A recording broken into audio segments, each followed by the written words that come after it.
Ben bir yunusum, denizlerin neşesi, okyanusların ne kadar canlı ve enerjik olduğunu anlatan bir yol arkadaşıyım. Beni görmek kolaydır. Suyun üstünde zıp zıp sıçrayarak, suyun yüzeyinde dans eder gibi uçarım. Sadece hareketlerimle değil, kalbimdeki enerjimle de denizleri canlı kılarım. Güçlü ve zarifim ama aynı zamanda inanılmaz derecede akıllıyım. Bazen bir balina kadar büyük, bazen de küçük bir balık sürüsünün arasında kaybolacak kadar hızlı hareket edebilirim. Benim gibi yunuslar, suyun altındaki dünya ile mükemmel bir uyum içindedirler. İnsanlar beni sadece eğlenceli bir yaratık olarak düşünse de aslında ben çok daha fazlasıyım. Zekamla çevremi anlayarak hayatta kalırım. Yeni yerler keşfetmeyi severim ve denizlerin derinliklerinde, gizemli suların içinde her zaman bir macera ararım.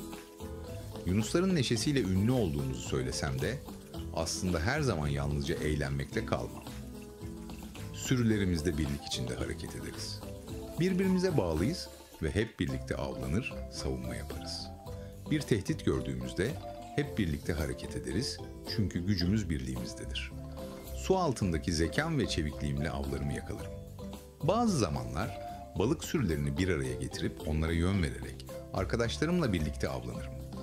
Ama belki de en özel yeteneğim suyun yüzeyinde hızlıca sıçrayarak, dalgalarla oynayarak dünyayı keşfetmektir.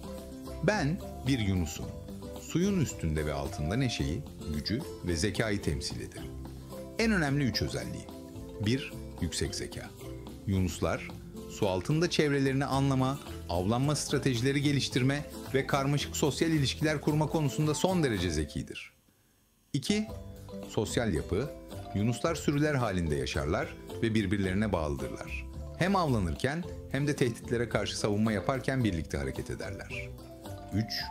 Çevik ve hızlı. Su yüzeyine sıçrayarak hızla hareket edebilirler, dalgalarla oynayarak suyun içinde neşeyle dolaşırlar